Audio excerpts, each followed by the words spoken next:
নমস্কার, নতুন একটা ভিডিওতে জানাই সকলকে স্বাগত। আমাদের গ্রামে প্রত্যেকে এই পয়লা বৈশাখের দিনটি অপেক্ষা করে থাকে সারা বছর। এই দিনে সমস্ত গ্রামবাসী একসাথে হয়ে আনন্দ করে এবং বিভিন্ন মানুষজন তাদের রিলেটিভসদেরকেও ডাকে। সব একসাথে জমজমাটি একটা মেলা, উৎসব, পার্বণ পালিত হয় এই পয়লা বৈশাখে। আমরা সবাই অপেক্ষা করি কখন আসবে এই পয়লা বৈশাখ।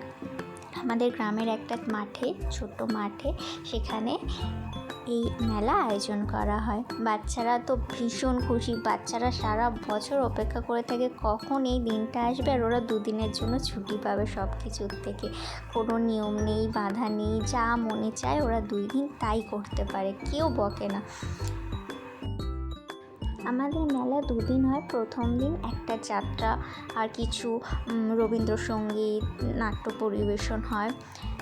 আর দ্বিতীয় দিন হয় ফাংশন, যেটা হয় সারা রাত্রি, যাতে সবাই মজা করতে পারে এবং দূর দূর থেকে লোকজন এসে একসাথে সবাই মিলে আড্ডা, হই হুল্লোড়, মস্তি, যা ইচ্ছা তাই হয়। ছোট থেকে বড় সবাই প্রাণ খুলে হাসে, আনন্দ করে এই 2 দিন।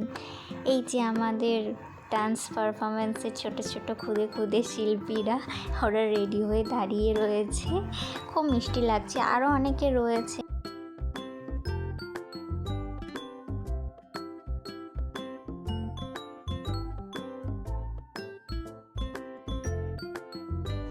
আস্তে আস্তে ভিড় বাড়ছে, সবাই আসছে একসাথে আনন্দ করবার জন্য। বিশেষ করে বাড়ির মেয়েরা, যারা সারা বছর সংসার নিয়ে মেতে থাকে, নিজেদের জন্য একটু আনন্দ সময় বার করতে পারে না, তাদের জন্য এই 2 দিন সত্যি ভীষণ ভীষণ ভালো হয়।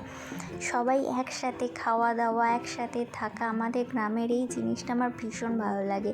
এই যে শুরু হয়ে গেছে যাত্রা, তোমাদের মধ্যে কে কে এখনও পর্যন্ত যাত্রা দেখো, আর কে কে দেখোইনি যাত্রা, প্লিজ কমেন্ট করে জানিও।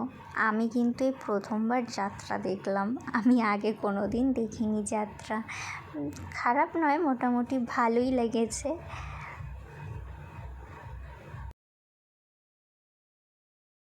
যাত্রা দেখতে দেখতে আজকের মতন ভিডিওতে টাটা, পরে দেখা হবে একটু অবকাশে যদি সময় পাই।